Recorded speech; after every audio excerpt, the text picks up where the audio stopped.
Well, Dawn says she's home, so there I see her icon. Yep, there we go. Yay! We've got the band back together. 20 minutes late, but I'm gonna say this is rocking. This is so typical of how these shows have been going lately. I know. Well, so I'm glad I am so excited to just I am ready for Mark 2. I am ready for 2018. Yeah, get here.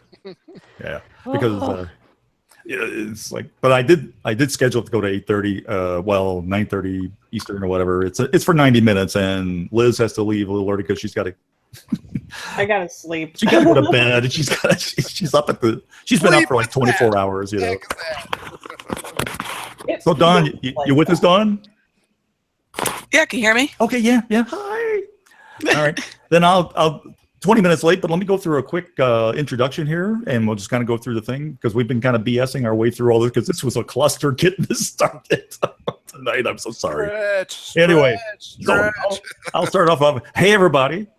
Welcome to the Webcomic Alliance podcast, brought to you tonight live on the Webcomic Creators. Thank you, Charles Dowd, for inviting us in. And during our big Kickstarter, I'm Byron Wilkins from 1977 The Comic and TR1 Studios Illustration. And I'll just do them from left to right as I see them here on the old YouTube thing. I've got Chris Flick of Capes and Babes. Hey! And Christina Major of Sumbulus. Hi, how's it going? And Dawn Griffin of Dawn Griffin Studios and Zorf Burton Fred. Hi, Byron. Hi, guys. And Liz Staley of Adrestus, the cool robot. Or Voltron. And last but not least, the wonderful Robin Childs of Ley Lines. Green. Lines. Yay. And as I said before, dibs on the green line. Yeah. Fine. And all that. And in honor, I'm wearing my special Caterpillar shirt that was actually a crew member shirt. And real quick, I haven't been able to wear it since I bought it because it's a large. It's the only size they had, and I've weighed 240 pounds back then. And now that I'm just around 200, I can fit into the shirt again. So yay, bonus. So anyway, So good for that. So good job, Byron. Thank you. And thank you for that. You know, strokes will do that for you. And good job anyway. Yeah, I thought I'd real quick. Why don't we just go through? You know, some people may or may not, as they watch this on a replay or whatever, they may or may not know us real quick. So I thought I'd do a brief introduction. You know, of kind of what we do, and you know, work with you. If that's cool with everybody or not. I think that's great. Go for it. So I'll real quick. As I said, I do the webcomic 1977 The Comic. Been on hiatus for a little while because of health issues and mental health issues. But I also do TR1 Studios, which is illustrations, and I do NASCAR stuff, as obvious by the shirt, and I draw cars and pinups and all that. And I've got a Patreon going on, and I'm 60 years old and been doing it for 10 years. I was a video producer before that, so I really know what's going on. The messes we're going through here with all this. It's very typical in the video industry. So anyway, then that's me, and that's and Dawn and I and a bunch of 3 other wild, crazy people started the Alliance 7 years ago this month in 2010 and all that. And we've been doing it ever since, and, you know, type of thing. So whoever, you know what, we'll do it a reverse order. So now, Robin, you can go. I should give my spiel on who I am. Yes. My name is Robin Childs. I am a former engineer, lifetime comic creator, but I was in denial for a very, very long time about whether or not comics was something I wanted to do or create. Because like many artists, I did not grow up in a art supportive environment, shall we say. But in 2012, I started my own business because I had finished my first webcomic and realized that if I didn't keep doing webcomics, I probably would not keep breathing. Like, that's so it's just so integral to who I am as a human being. So I was kind of like, okay, this is who I am. This is what I'm going to be doing for the rest of my life. So let's make a company. Let's make a go of it. And that's when I started Ley Lines and started my company, Moco Press. And since then, I have left my engineering job. I now do all sorts of things. I do classroom presentations. I do commissions. I do editing. I do in-progress editing for people. So if they're like, oh, well, I can't send you anything until my masterpiece is finished, I work chapter by chapter. Oh, yeah. With a lot of people, and I make webcomics still to this day. So that is me in a nutshell. And I want to pipe in real quick, and I'm I've watched your progress, Robin, and you've done some wonderful stuff, and you are a perfect example of someone that said, hey, I'm going to go for it, and I'm going to do it, and you accomplished it.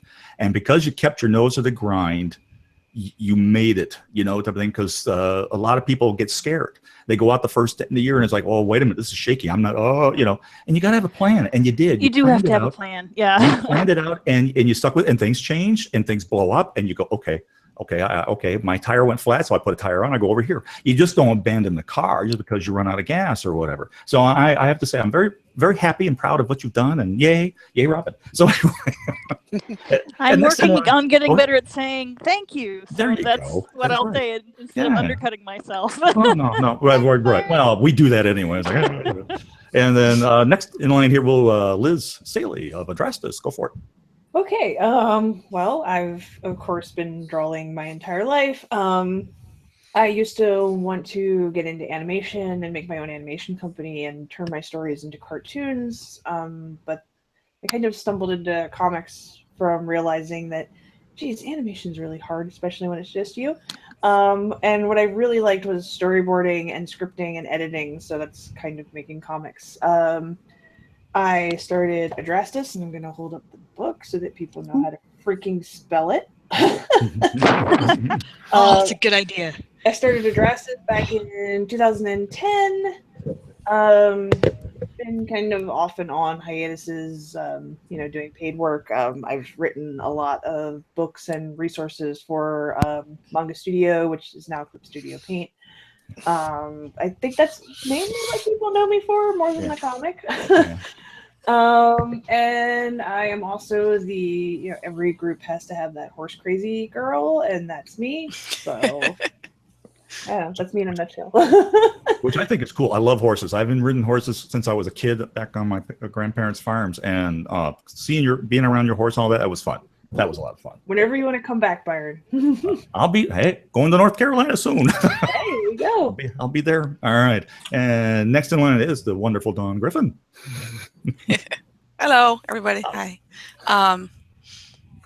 Well, I was too lazy to go grab my book, so I can't show that off. But putting us all to shame, Liz. All prepared. Yeah. And Chris, look at Chris setting up his banner like he's at a freaking convention, right? That's to hide all my junk. Sure it is. That's what they say. So me. So I think I've always wanted to draw, and ever since I was a little kid, I would always love to draw things, but not just in general, to have a purpose behind it. So, when I was like 10 and my sister was 5, I was drawing little learn how to multiply, like booklets, workshop booklets for my sister, using these characters that she really liked when I drew them. So she's that kindergartner who knows how to multiply, because I just couldn't help myself. So yeah, I've always liked drawing with a purpose to help someone else or for someone else's enjoyment. Cool. I realized it was comics that was my best way of implementing all those things. Plus, I always liked to try to be funny. As a kid, I was terrible at it, and then I learned how to write and be a little more humorous. And so I started doing comic strips. They were just the natural inclination for that. And it's a traditional way of trying to get into get into syndication and get into newspapers, and then at the cusp of newspapers and a new comic that I started called Zorfbert and Fred.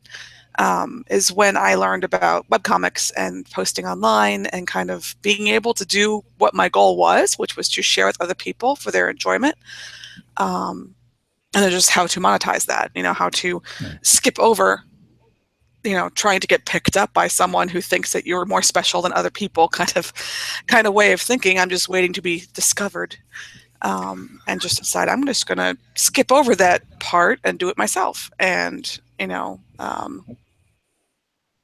monetize a little bit as I can, but that's kind of that's your spiel. My story in a nutshell, I guess. And you're sticking with it. So sticking with it. To go with everybody else, here's mine. I went and grabbed my book. See what you did, Liz? I I started it. All right. Next in line here is You are a trendsetter. That's That's what right. you are, Liz. That's right. It's not just you're just not a robot girl. All right, Christina Major, go for it. Hi, I'm Christina Major. I started drawing long time ago.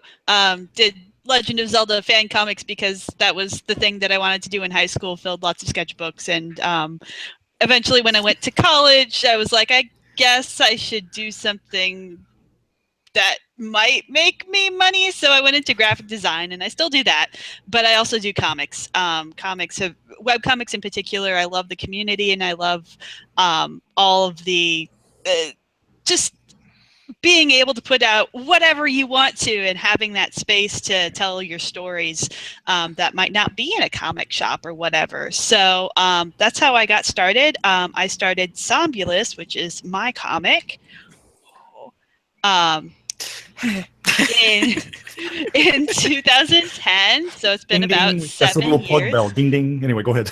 Yeah, and it's been about 7 years since I started that, and I kickstarted my first 2 books, so that was lots of fun. I've been going to all kinds of conventions since then, and yeah, I've just kept going at it. I'm also an admin over at the Spider Forest Webcomic Collective, and yeah, just kind of help doing my part to spread the good word about webcomics. Yes. I love them so much. And I will second the emotion where you said that the community here, the webcomic, community is really, accepted, where you could be accepted and do what you want and all that. And that's what it appealed to me too originally was, as I've told many times, I saw Danielle Corsetto's Girls with Slingshot. I went, okay, that's it, because, it's like she's doing whatever she wants to do. There's a little swearing, it's humor, and it's like, done.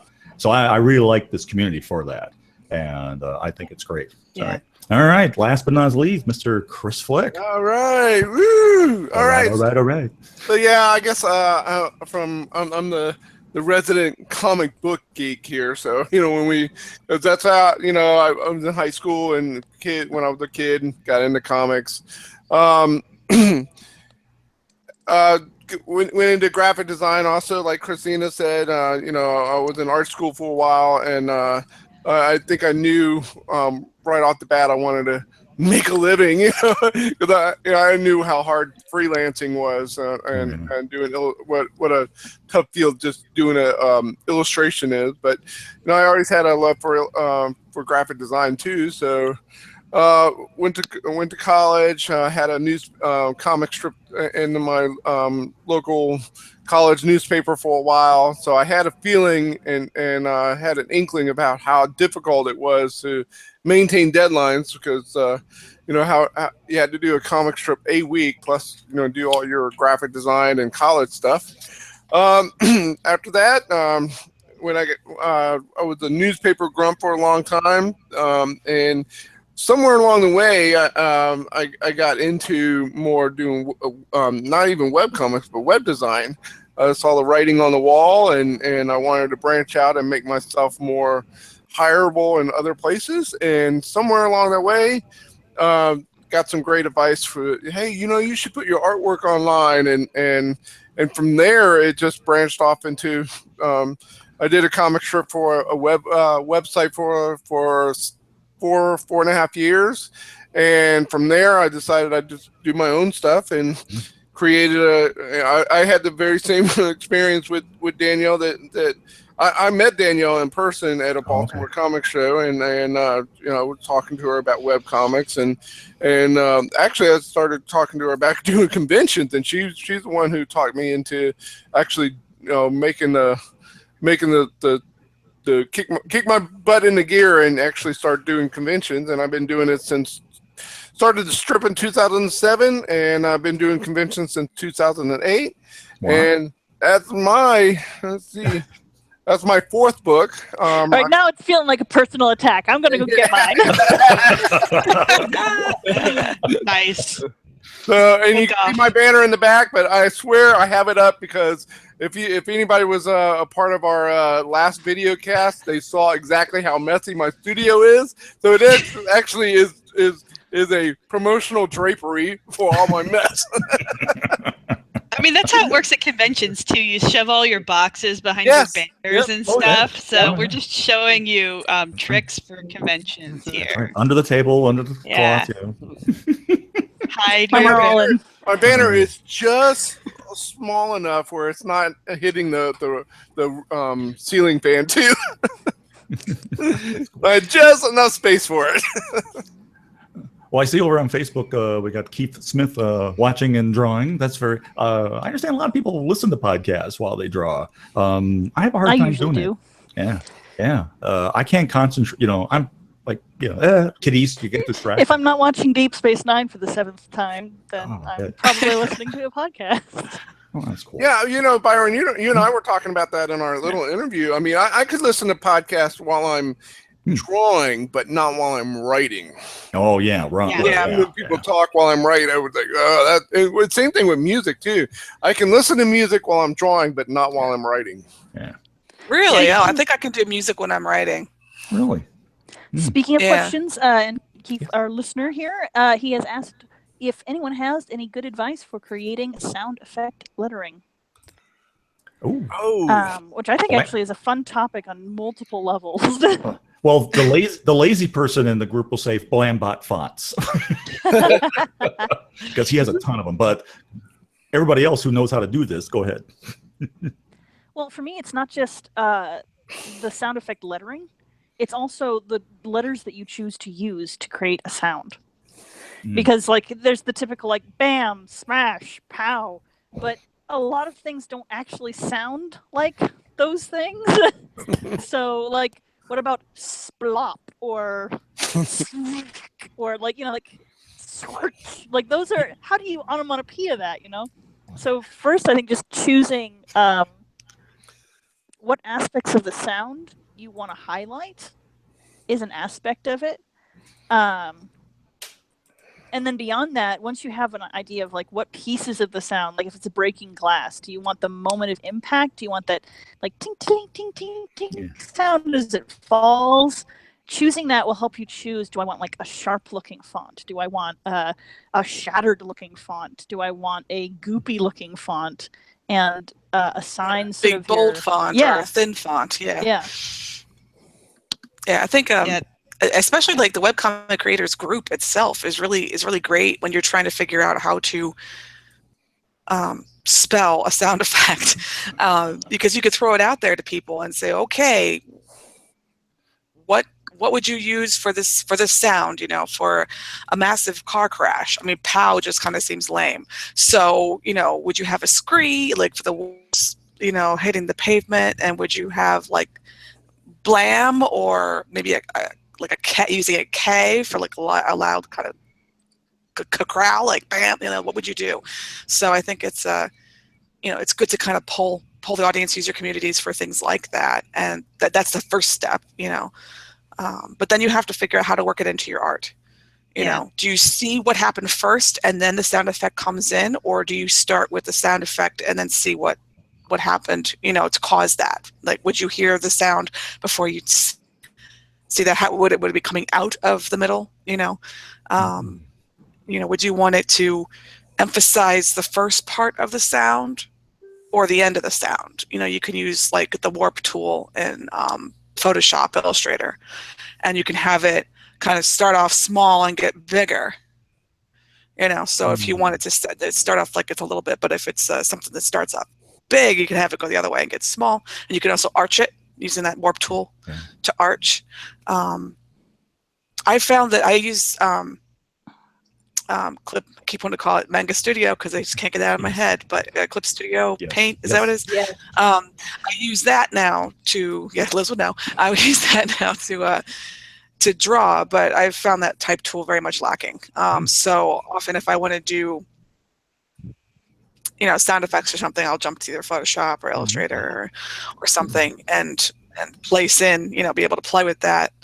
And having it. When I do my sound effects in Clip Studio, I just do them right in there, and I'll choose whatever font that I want. I have about a bajillion on my computer. I'm a font junkie. And I actually will rasterize the font layer and use the mesh transform tool. Yes. Okay. And so that like, and you can add more like vertices vertically and horizontally, so you can actually get like that arch. I mean, it's not like automated, I see. but you Okay. can kind of like arch it and like make it like bigger, smaller, or whatever, like whatever you want to do with Yeah. it. So I think I have a tutorial on that on YouTube or DeviantArt or one of them. Yeah, I'm still a little new to it, so I yeah. used to do all my comics in Illustrator before. So. I do the There's same. merits. Oh, sorry, Brian. Go No, I ahead. thought say real quick. I do something almost the same. I do use the mesh tool, but I also use the free transform because then you could do perspectives where you can stretch it out and make it smaller. You know, so it looks like it's coming from somewhere. What I'll sometimes do is like do the free transform to get like the perspective, and then use the mesh or right to bend it around. Yeah. That. Or you can I've go into never Photoshop. gotten Yeah, that go to ahead. look good. Oh. Like it just I've gone back to like just writing my my sound effects. So what I'll do is like I sketch this on this Lion King pad that I have right here. So cool. I'll like plan out where my letters are, and then like I'll just draw them in like to do that. So it might be like roar or whatever, and that kind of helps me plan this space a little. If you want to go for a route where you're just like writing in your type. Yeah, I think there's a lot to be said too for actually just drawing it as opposed to using a font. A font is faster, easier, quicker, but you can do a lot of really interesting things with imagery overlay. Like Keith was saying, he had person he's littering thunk for a hatchet hitting someone's head. You could actually have thunk be the majority of the panel and then use that to just sort of isolate that moment of impact visually. So you could have the person with the hatchet impact, and then thunk is like around that person and takes up that space and is part of the art. That's like an entirely different approach to it. You could probably do that with the font too, but there's a lot of experimentation. I think in just introducing variation and thinking of it as part of the art is a good place to start. But we have other questions, and I'll let us move on. Oh, and real quick, I also go back to the real quick. Oh, hang on. Yeah. Also, real quick, I go to comic books. I go like to Marvel and DC and see what did they do. You know, I that's what I do. I steal. Yeah, I was gonna pop in real quick because okay, since I hand letter everything, so some good references are Blambot. Blambot has some really great not only sound effect fonts, but they also have some tutorials on doing that. So a couple artists that you can follow to get really cool sound effects from comic books are Howard Chaykin and Walt Simonson. Because they design their own sound effects, and one of the most important things that we haven't talked about yet is and this goes into sort of like logo design too. You have to pick a font, or you have to pick a style of lettering that goes along with your sound effects. So like the thunk, like Keith, your example of thunk. Let's say you have thunk. With a hatchet hitting someone's head, and you have blop, another random sound effect. So thunk would be hard and choppy and angular, and blop would be round and bubbly and balloony, right? So you have to think about those aspects too. And real quick, I know Liz gets up at the crack of dawn. She's got to say goodnight, so we'll say goodbye to Liz. Bye. Bye. Fare thee well. Yes. Fun Say- for the, like. Oh wait, that's what you're gonna hear in the morning. I get up before the roosters start crowing, actually. Yeah, So okay. Roosters are going, go back to bed. when I leave for work, it's really dark. So, waiting for that time change. So you crow at the roosters, right? Tell me you crow at the roosters. That would be awesome. All right. All right. So, bye. And Robin, you're going to do the next question. Talk about the next question. So we had a question from Isaiah Yeah. that says, anyone have any advice for getting people over to your website and actually reading your content? Ooh, that's a $1 million question, isn't That it? is the $1 million question. I think that there are some general, I'm not even going to call them rules of thumb. There are some tactics to attempt and see if they work for you, and find what does and what doesn't and build off of that. But there's no one way to make it work, if that makes sense. So I encourage you to experiment, but we'll try and give you some starting points to experiment from. Anybody have Any thoughts on where they would start? Well, I'll give an example of when I got started. Now, I got to ask a question. Is Project Wonderful still a thing, or is that gone, essentially? I use It's Project there. Wonderful. Is Yeah. there? Okay. Okay, because when I first, my comic got exposure through Project Wonderful. I put ads on other similar webcomics.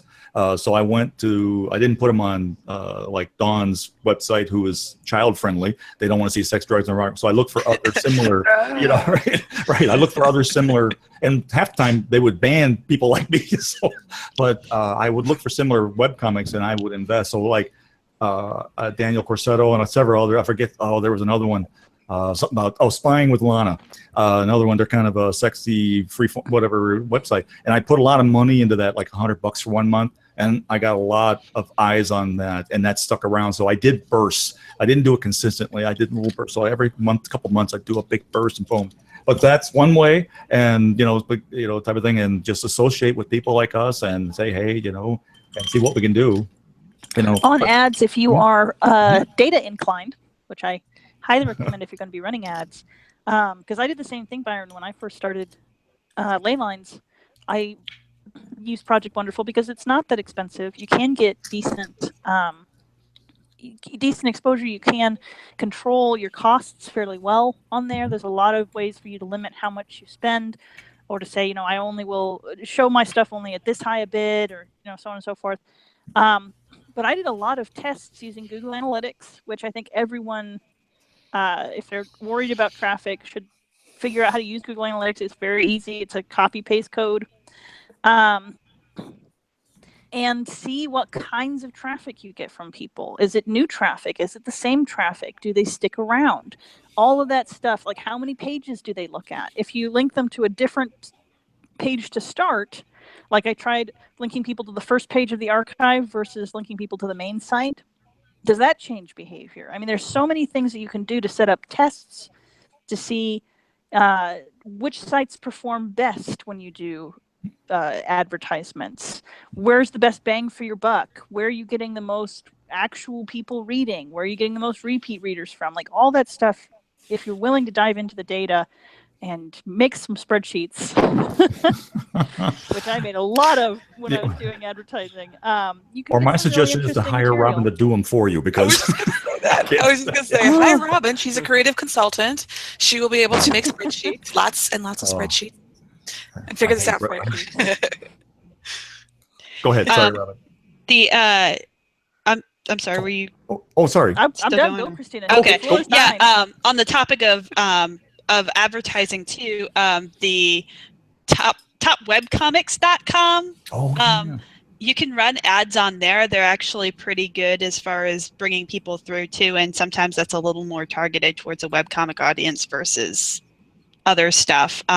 Sometimes it's hard to get a hold of the dude who's in charge of it, but yeah, you have to reach out to him. You have to send him an email and say, hey, I want to run an ad for these dates, and it's usually pretty good. So yeah, I would recommend looking into that too. But there's other things, just going and doing fan art for other webcomic artists, just trying to do a little bit of organic stuff for people that you like. Try not to do it with too many favors in mind or whatever. Just say, hey, I made this fan art for you, because webcomic artists love it when they're going on hiatus and they don't have time to put together this week's page, and they're like, hey, I'll throw up a fan art. It's by this person. Go check out their comic at www.mycoolcomic.com. and yeah, you can definitely get some traffic there if there's some cross stuff. Interest. Yeah, cross promotion. Yeah, Interest. promotion. And Yes. Yes. Also, I could real have quick. used a year and a half of fan art. Yeah. Well, Yeah. after 3 years. Anyway, I want to say hello to Cam out there, Pratt. She's listening, type of thing. I'm name dropping. Hi, Cam. I talk to Cam and Tom all the time on Twitter, and Tom has a nice butt, so I will say that. That's straight from Cam. So anyway. Well, there's that going for him. That's right. That's one way to do. That's another way to do it. What do you guys feel about newsletters? I think that I haven't maintained mine, but I think that's a good way, especially if you go to conventions. You get an email list set up, get people to sign up for your, it's free. You get their email address, and then you can, get traffic that way also. So Isaiah's made a, and I hope I'm saying the name correctly. I always garble everyone's name. Made a correction to the question. Is I suppose traffic is an issue, but I'm more concerned with building a community of people that will comment under page uploads. Well, that might be exactly, yeah. Getting comments and getting people to engage is a little bit different than getting people to visit in the first place. Because beyond advertising, beyond networking peer-to-peer, there's also engaging with people on social media and that kind of thing. I have found that if you specifically want comments, and this is an article that Drez wrote, which I found has been very helpful. It's on the WA right now. I will find it and make a link to it.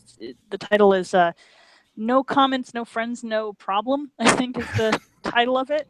And he talks about different techniques to getting people to engage with your blog, because often there is a barrier between people feeling like they need to be invited or need to be prompted to engage with you. And sometimes just making a point to ask a question of your readership can help start to cultivate that. It is a lot of extra work. I know that my update process usually takes 1 to 2 hours because I am writing a massive blog every time I am posting, which gets very, very time consuming after a while. But it does start to get people engaged in a different way. Oh, thanks, Byron. Just linked it. And Drez talks about different techniques for doing that specifically. Beyond that, social media is a great way to interact directly with people and to let them know that you are available, that you are friendly, and to start questions and prompts. I saw somebody the other day doing an entire spontaneous story using the poll function on Twitter, where they would give like a little snippet and then you get to choose what happens next based on community vote. And it just got more and more outlandish and ridiculous. But I mean, that's a great fun thing to do if you have a moment to engage with the people that are following you. Yeah, if you let people feel like they're a part of it as opposed to just a bystander, someone watching from the side, then they'll be more likely to comment on things. I know that I was thinking of you, Byron, with this question about comments, and the way that all Byron did. Now, you know, his audience tends to be a little bit older, remembers the 70s, you know, and he would name all of his comics after a 70s song. Mm-hmm. And it was amazing to me how many people would comment on it and share memories of where they were when they first heard that song, or they went to a concert, and it didn't even have anything to do whatsoever with the comic sometimes. But yeah, it was really fun. It was just kind of this other side piece to his comic, like a complimentary fun thing that people just all got involved in. And because one person commented and someone read that, then they wanted to comment and the next person wanted to comment, and you get more and more interaction. And you know, I know that something I was doing for a while now, I do a little bit of a different type of, I do a comic strip, so you might be talking about one little topic in 4 panels. And so sometimes I would just kind of say, you know, being that my comic was making fun of weird things that humans do, I would say, you know, so yeah, Jell-O, that's some weird crap in it, you know, like, you know, and just kind of like throw it out there and see if people would chime in with like a weird Jell-O story or something. But, you know, something else I would do, and I would be very consistent, and this was going to be my suggestion for the last question of how to get people to stop over your site. If you're very consistent in what you're sharing, and it always is on the same day, then people will kind of remember like, oh yeah, she does that on Fridays, I got to go check it out. And something I would do on every Friday was I'd do something called Clip Art Fail Fridays. And this was basically, as a designer, you go to some of these clip art sites and you see just the nightmares that exist that you pay for of drawings on these clip art sites. And I would, you know, stumble on one that was really bad. And I would just post a whole series of them. I'm not topic, so it's Halloween. So I do a whole series of pumpkins and just make fun of this awful clip art. And people loved it. And they would come to my site to check out the clip art fails and laugh at them and then go read the comics. They would start going through the rest of my comics and catch up where they left off, because that was the bribe that got them to my site. And then they spend some time looking through my comics. So little things like that. If you just have something they're really You know, if you're a big sports nut or something, maybe you can do a little drawing of the latest thing in sports and then make a little commentary on it, and it's just a side thing that maybe some of your readers will really get into. Cool. So something like that. Yeah, I did something very similar. I mean, and you sometimes learn from you find cool things from your readers too. Because I did something very similar to that, and I was pretty consistent for a while, but it dropped off real fast because it was hard to maintain. But I did since I have a werewolf in my comic strip, I did Werewolf Wednesdays, where I would come up with things like the top 10 werewolf movies. And, I would list my top 10. And that's a really great way to get interaction, because everybody has an opinion about how bad your list is and how better their list is. or I would say, what are your, I would list mine, and then I would say, what are your favorite top 10? And there were some really cool things top 10 werewolf costumes or things like that. But it was really hard to keep that up for a long time because there's only so much, I was running out of ideas. But the movie thing was really good because I got some suggestions of werewolf movies I had never heard of before, and I checked them out and they were pretty cool. Keith and Cambria are both making a comment about how they're getting more comments on their Webtoon sites than they've gotten on their own blogs. And I think that's a point that's worth looking at too, because the platform can change how you are getting input from people, whether it's the nature of that subsection of the internet and how willing they are to participate, but it also can be that some platforms are just easier to use and people are more inclined to comment on them, and that can trickle into site design too. I know that when I first started Leylines, I was like, why am I not getting any comments? And I had no blog, but I also, the only way to comment was to click on a little subsection that opened a comments thing, and then you would have to scroll down. Like, there was so much work to get to a place where you could actually comment. That when I redesigned the site, I made it so that you scroll down, and underneath the page are all the comments, and at the bottom of the page is a place you put your comment in, and you push a button, and that's it. That's what's required. And when I did that, magically I got comments. Well, I think the site like Webtoons, like others that have been similar to that, it's a community, and a community is more likely to comment. But but we're also talking about trying to build a community at your own website.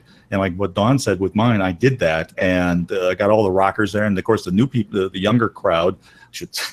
I'm 60, the younger crowd, they would interact and say, well, these songs today, and I got introduced to the new groups and all that. So that was one way of doing it. So it really depends where you want to focus your attention, type of thing. So it can work at your site and it can work at the others. I've had success both ways. So I think too, if you're just starting out, and especially if you're doing a long form like me, it'll take a while for people to start asking those cool story questions that you want them to ask too.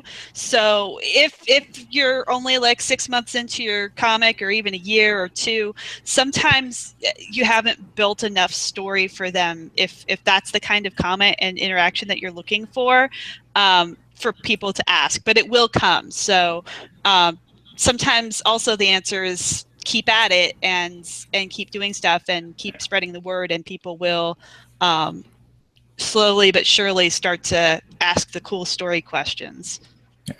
Yeah, and plus you can also do like I don't know how many of us, I know Don and I are doing it right now, but you could also do you could use social media to participate in things like Inktober and things like that, and post your Inktober stuff on, not just on social media, but also on your website too, and get people to, yep, there you go, like Dawn was showing up there. Those are so cool. Well, hang on. You gotta say something, Dawn, for the camera to come up. So make some noise so we can see your stuff. Okay, here we go. So I'm doing, for Inktober, I'm doing a theme called ruin a horror movie. So basically, you're just taking a bad pun and drawing it, and they end up being terrible, like Dracula. Hula dance, awful. It's terrible. Oh gosh, absolutely terrible. So bad it's funny. I didn't see that one, but I love people love it, and they love to guess it. They love to guess it and figure it out, and then every time they guess it, I give them a little trophy. So people like fight over it. No, I got it first. So It's a lot of fun. Yeah, and that's a good way to kind of remind people that you draw awesome stuff in a way that it isn't so like, oh, I know she has a comic, but I have to get into it and I don't have time for that. But it's just one post, you figure it out and you're done. That's it. Oh, she does cool stuff. Now I want to keep following her.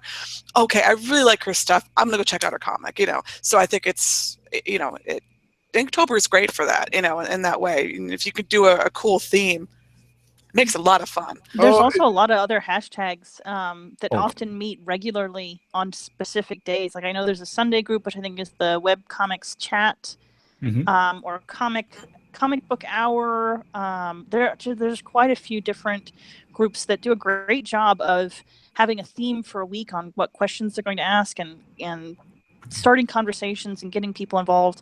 And I if I have an opportunity when I jump in, but I often miss it. But I have found that when I have been able to contribute to that, it can be a great way to discover other comics, other comic creators, and get people to get a little bit more about who you are.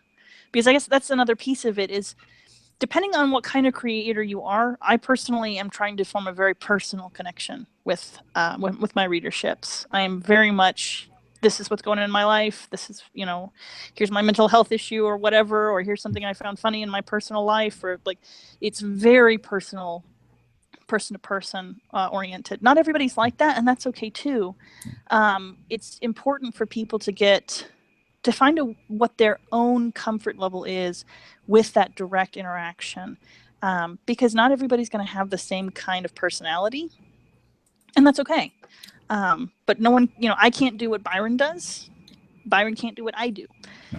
And that's not, there's like no ill intent in that. It's just like, we're two very different people, and that's awesome. And we have our own things. We do have another better beard.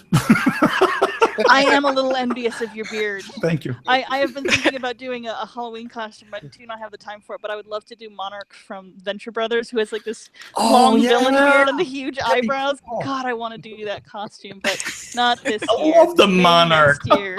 Sorry, go. We get off topic real quick. Sorry. Great. But anyways, so we have some new questions about Patreon. Are we good on this topic? So And real quick, I don't think Dawn can see the Facebook. Cam Pratt mentioned, Dawn, that you're rocking Inktober. So yeah, there you go. Oh, so thank you. Yes, and yes, we'll go on to the next one. Leah or Leah, whatever. I'm sorry. You want to read it, Robin?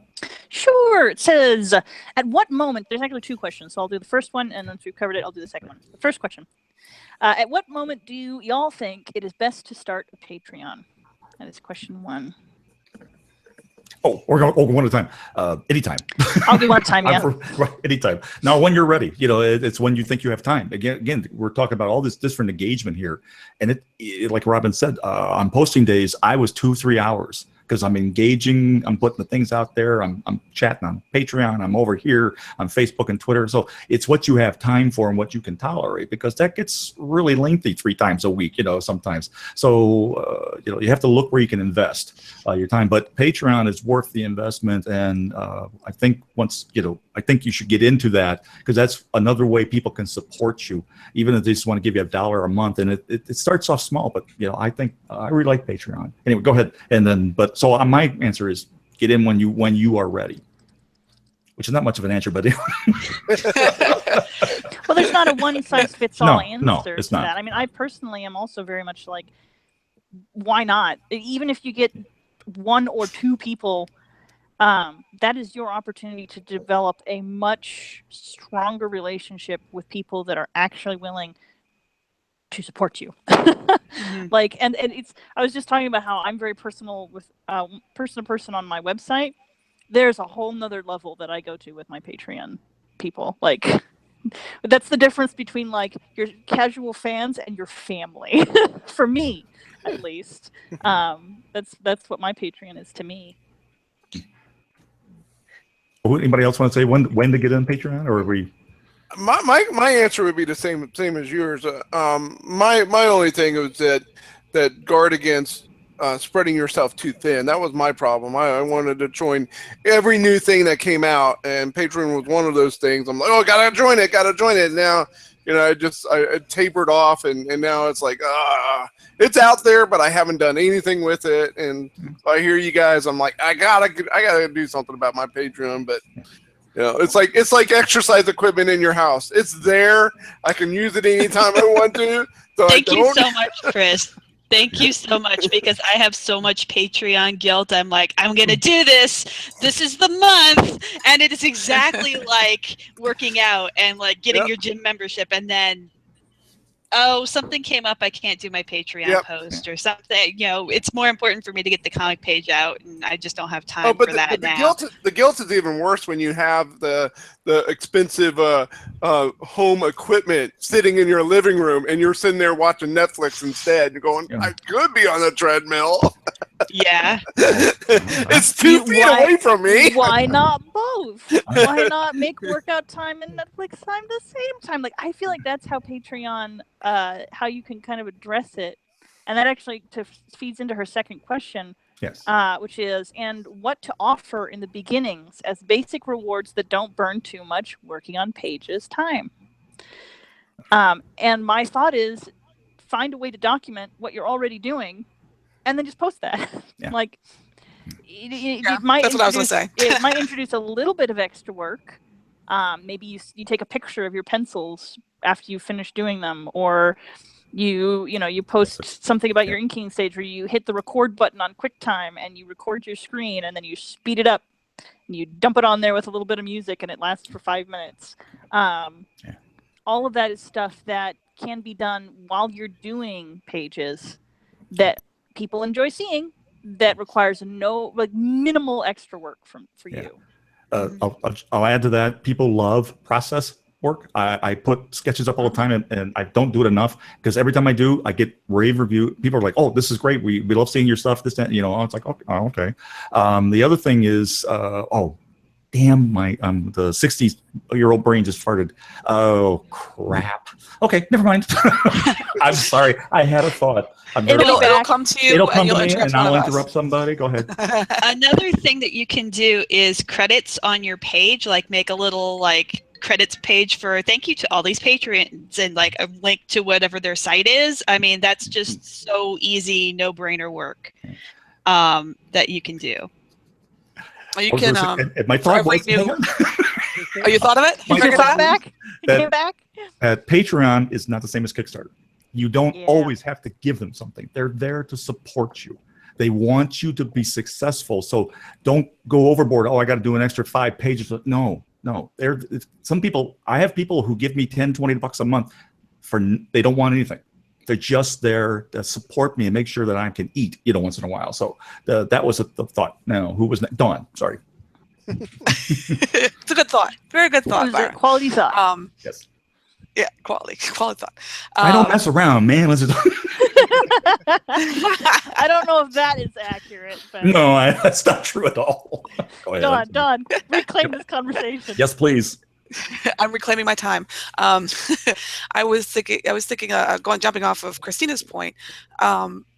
If you do want to do something fun for maybe the higher ranking patrons, your members. If you want to do something for them, that'd be kind of fun. If your comic happens to have a lot of people or crowds or something like that, you can draw them. If they supply a picture or something, or if you can get one, you can draw them into the comic, and have a little something where it's not really going to take that much more of your time, just trying to get a likeness in your style and put them in the background or something, and then that would be encourage people to kind of donate a little bit more. If you hit the $10 level, I'll pick someone at random at that level and include them into a page that has a crowd in it or something like that, So, or you can just ask their advice on something, or help them, make them feel like they're going to have some input on whatever, things like that. Like we were saying earlier, people like to feel like they're involved in the process. So. Lower levels, offering little things like that. Like if you find a really good panel you love, offer a wallpaper, or the vlogs are great ideas just to kind of talk about what you're thinking. Any little notes or scraps or whatever you have, pictures of your workspace. You know, I'm trying to think of like really easy things to do that wouldn't take a lot of time. Or even some of your old work. You know, Oh yeah, that'd be great. you know, old comics, things like that, and then like a little synopsis or a little discussion about, you know, where you went with that and why you chose to go down a different road. You know, a little bit of your history. Yeah. So. I've done And I that. think the important thing to remember too is that you don't have to have this all figured out the moment you hit the launch button on your Patreon. If you do something and it doesn't work out a couple months later, you can get rid of it. If you think of something really cool later, you can add it. And that's actually a really good thing because that keeps it fresh, because Patreon is very much a marathon and not a sprint. Yeah. You can, you're going to be doing this for a long, long time, presumably, and it's just a good idea to have a little something that'll freshen it up every couple months so that you can have something to talk about and say, hey, I just added this to my Patreon. Now it's a great time for new patrons to come on over and start giving me money dollars. Yay, money dollars. Those are Money my dollars. favorite times. I definitely want to second Christina's point. Patreon is a great place to experiment and try things out, and kind of figure out, like, you may find that something that sounds like a really great idea is a really terrible idea for you, and that something that you were like, I don't know, this is gonna work, could be a fantastic fit. I know that everyone was doing live streams, and I was like, oh man, live streams, these seem like the great thing to do. Boy, were they the worst for me. For my personality type, I have depression and anxiety, and for whatever reason, doing live streams was like somebody doing this on a keyboard, all of my buttons, like, it was horrible. But I switched over to doing just vlogs, and those are perfect. I love doing vlogs. I get a lot of interaction with people through vlogs. So I experimented, and I added things and dropped things and changed things. And I've done that. I've overhauled my Patreon like 3 different times since I've had it. Yeah, 3 or Just 4 for me, altering it. Yeah, 3 or 4. Just figuring out, okay, this works, this doesn't. I like doing these. I hate doing those. This is all just gym equipment. It's like figuring out the exercises that you will actually keep up with and which ones you just bought some fancy equipment for and you're never going to touch. Like the ad builder, we never use that, you know. Jay over here also said, how about posting early pages, you know, burn your buffer a little bit. That's a good idea, but from my personal experiences, my audience didn't care about seeing the pages earlier. They did, you know, for whatever reason, that was not a big draw to them. They'd rather see process shots or extra shots of the characters, you know, in various forms. I won't get any more than that. But I've you know, done okay with that, but yeah. I think it's, for me, when I often will support Patreon, it's a way for me to create a mailing list for myself in a weird sort of way. So I do wonder sometimes if the people that back at that level are sort of like, I don't really want to check the website, but I know I'm going to get the content this way, and I can support my creator. Like, if it's maybe just an excuse to give a little more and feel like you're getting a little extra. I don't know. I think it's worth doing, if only because it is so easy to do. I have so much trouble because I can't keep a buffer, and nobody seems to respond to them anyway. I'm very much like Byron, just like it never works out. I can't keep up with it.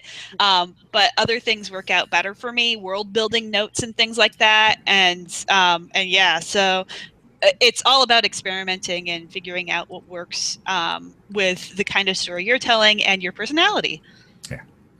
Yeah, that wouldn't have worked for me anyways, because everybody who was online at 1:30 in the morning got the first strip anyways. Like Christina, you know, crank it out and put it up online, and a lot of times it's 12:30, 1 o'clock.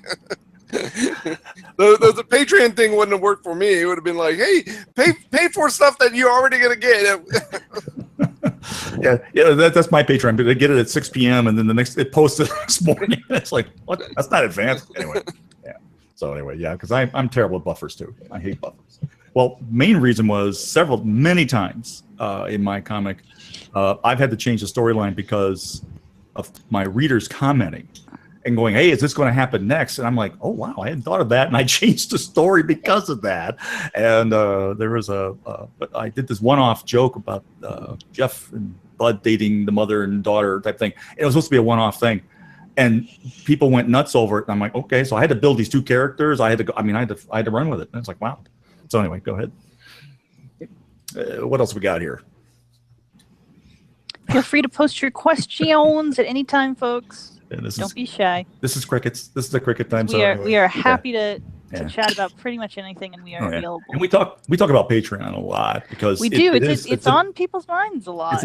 It's an evolving beast too. That's the thing. That's what we just said, and all that. See, Kickstarter scares the hell out of me. I'm afraid to do a Kickstarter for myself. Because this is the anxiety thing, depression that attacks me, and it's just like I can't do that. I was even anxious about the one we're doing, and it's been successful, so yay, but it's like has pitfalls, because if it's too successful, because Kickstarter has that burst, the lull, and the secondary burst. In my experience, most of the time, looking at both my past Kickstarters and Kickstarters I followed.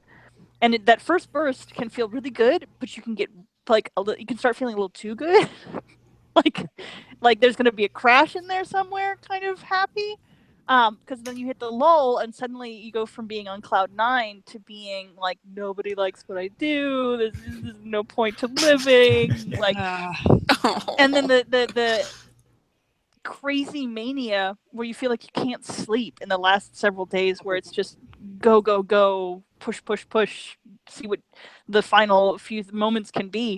So dealing with the Kickstarter is such an entirely different beast than dealing with a Patreon. And that's why I'm always like, don't treat Patreon like a Kickstarter. And Byron said that at the start too, because it's so hard to maintain a Kickstarter for just 30 days. Nobody can maintain long-term that Kickstarter energy all year round. It will just wipe you out, and it'll burn you out. Patreon is a totally different beast. It needs to be treated differently. And you've been fantastic with keeping us sane about this too. But every time I hear Robin's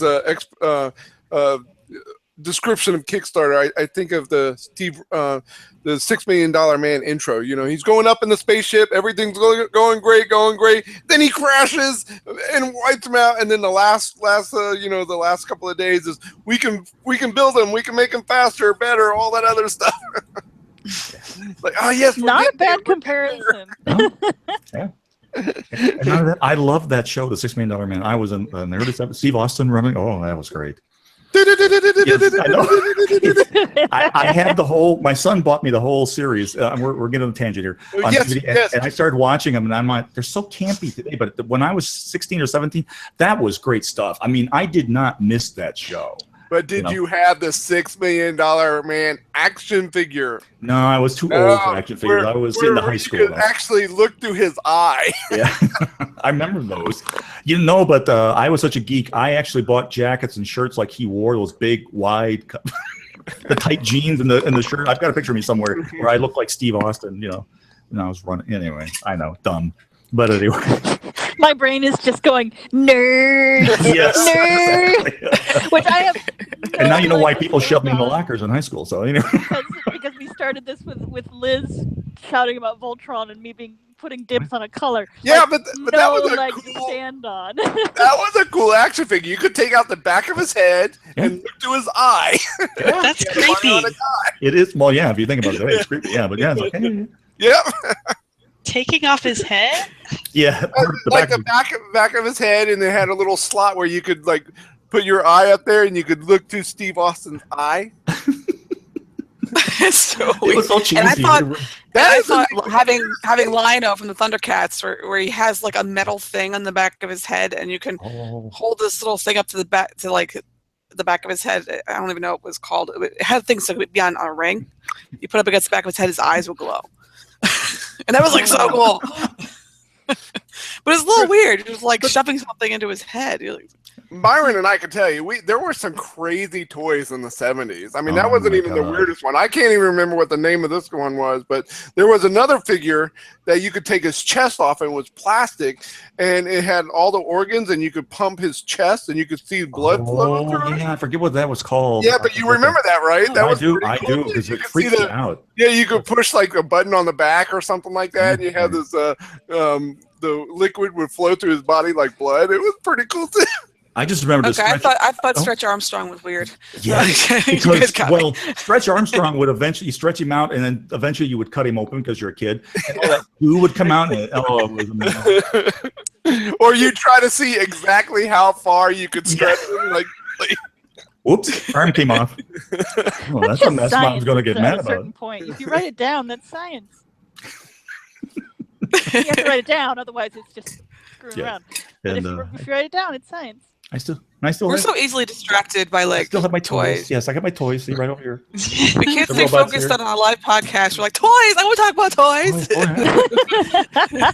Hey, you know, I got my little Captain Crunch sailing ship here, so I mean, you know, Okay. yeah. You know, But you know, I know. I'm sorry. we were talking about how you could engage your audience. Those are things that That's you can put in your blog, like videos of, wow, look at my old toy I found, or things like that, and you can get into a whole discussion of people would just come out of the woodwork and just share your 70s toys or whatever. You can Or do share things your like favorite childhood toy, that that. kind of thing. Yeah, all sorts of Top 10 list. Yeah, it Argue doesn't- with me. I like how you guys Oh. just brought that back around. That was just As if it was masterful. planned all along. Yeah, bring it on back. interaction. That's what it's all about. It really is. Well, it's I'm finding looking for it. topics that everyone has the context to talk about, right? Mhm. Yeah. Because especially like with long form stuff, they may the readers plain may not have the context to have cool story discussions because they don't Yeah. know enough about the world to Okay. theorize yet.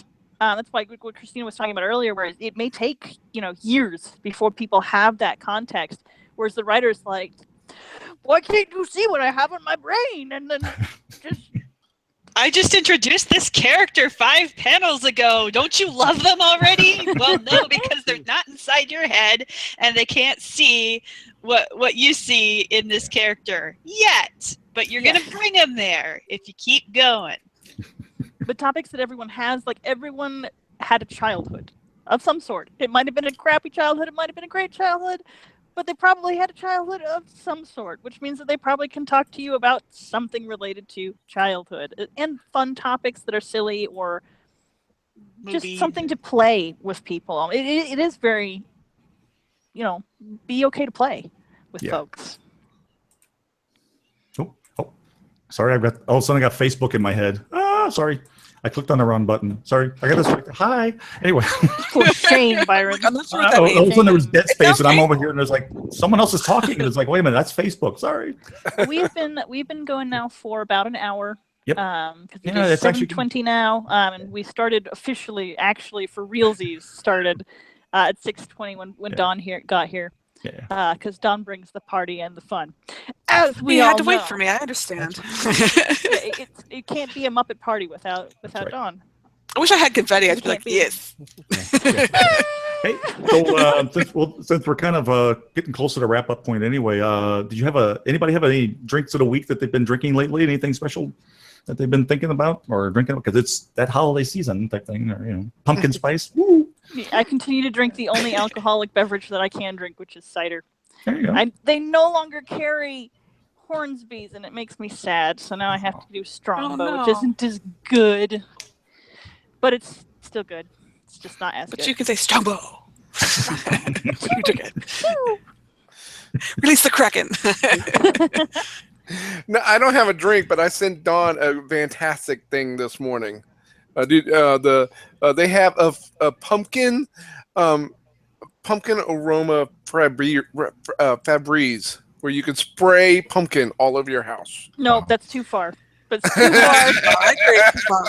I am drawing the line. Someone has to. And that's too far. They've crossed it. They've crossed it long ago. Long ago. Oh, It's yeah. ridiculous. I mean, you guys made fun of me because I do like pumpkin things, but I have my limits. And like even pumpkin Cheerios, no. Yeah, No. I didn't tease you this year. I saw all types of stuff, and there's some of them pretty gross. It's like, why would you like the Cheerios thing or Twinkies, pumpkin spice Twinkies? I mean, oh my God, so I'm Like it doesn't have enough artificial crap in it already. We need to shove it with more. Shove it in there. I'm very angry about this now. I'm like, you're taking away the fun that was me liking pumpkin stuff, and now you're just filling it with things that shouldn't be pumpkin. And wearing it out. It's being overplayed on the radio, basically. Yeah, I'm like a pumpkin hipster or overplayed. something. Like, now it's mainstream. F this. I like pumpkin spice before it was cool. That's right. Exactly. Yeah. Hardcore, man. Anyway, Robin, you want to recap what our Kickstarter is about real quick? 'Cause Sure. You do a great job of it. Our Kickstarter is running right now to help us improve our podcasting experience for our listeners of all types. Our first two goals have already been met. Those were to get Zencastr, which will help us link up and improve audio quality like pretty much overnight because of their awesome software. The second one is so that we can get new hardware, so I'm not doing like my Bajoran earring here and eating my microphone. Just so delicious. It's really not. I wouldn't recommend it. I keep worrying I'm going to get electrocuted and die. So with our first two goals we have met, we should be able to get this handled. Our next one is to help other creators who are deaf and hard of hearing be able to get access to the podcast and get share basically the lessons learned and the laughter with us by subscribing to a transcription service for 1 year, so that every single podcast will have an accompanying transcription, so that people can sort through it, read it. If they need to Google search it, they can. And then we've got other stretch goals that have yet to be revealed, but we're hoping to get to those in the next 6 days. So that is the gist of what we're running this for, because we are all kind of hitting a point where our technology is aging out and is no longer compatible with a lot of things. Just the rigmarole it took to get us going today was 20 minutes of just like, oh God, why isn't this thing working? And why did it decide not to work the way it did yesterday? All of that is stuff that we hope to address with this, so that we can bring you guys a better product and better quality podcast. And also that we don't go completely crazy and destroy what little technology we have by throwing it across the wall. So I like what you did there, Christina. That was very nice. The phone, that was very cool. Go ahead and do I that got my little tablet. There you go. There you go. The tablet. You got to talk, because otherwise the camera won't go to you. Look at our Kickstarter. It's wonderful and great. This is us. These are our goals. Nobody can read them. They're coming out pretty good. Actually, I can read that. Yeah. Oh, good. Yeah. We got I love some your great jingle too. Yes. rewards for everybody. We're offering wallpapers, and Byron might say your name, and you could get credits on our podcast. And I will mispronounce it. I guarantee you. We do have a lot of different options for rewards, from sponsorship spots to getting we've got PDF collections and Dead Tree versions of our books available. We also have guest spots. Those filled up pretty fast, so we opened up an additional 5 spots for the guest spots. But we are going to put a limit on that, because we don't want to have too many just chaotic scheduling issues. But those I'm really excited for, to get some new voices on and hear about what other projects people are doing and other problems they're running into, that hopefully we can workshop together. We also have a Critique Your Comic, because we get asked a lot from people, hey, will you review this? And we're like, hey, but it's not really something we generally do, except now we are. So if that's something that you're like, I'd really like to get some feedback on my art, my writing, my website, my everything, that's a great place to chip in. And we also have commissions. So if you would really like to have a commission by one of the Webcomic Alliance folks, that is an option as well. So thank you so much for joining us today, guys. Well, one more thing. Dawn had something to go ahead. Dawn, one last thing. Sorry, I had this idea. Just for the people listening who are awesome. Hi guys, thanks again for listening, chiming in, asking questions, keeping us talking about stuff.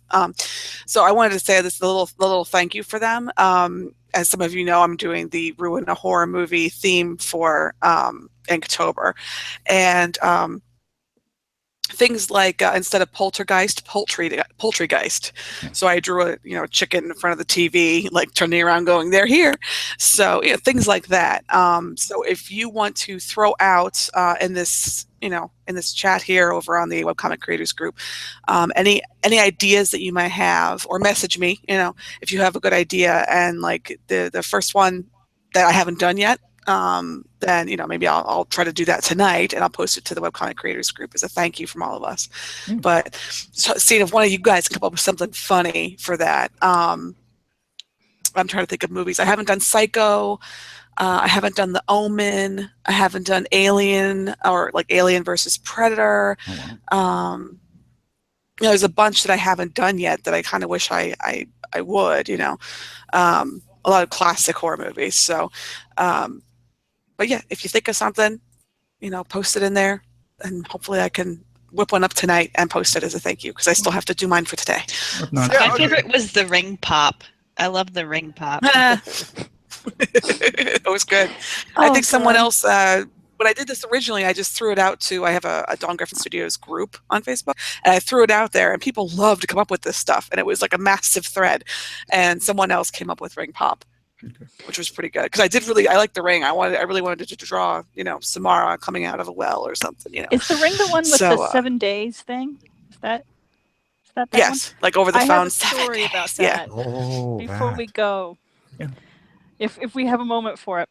So I had a friend that had gone to see the ring, got out, walking through the parking lot, got to his car, put the key in, got in, sat down, and went, "This is not my car."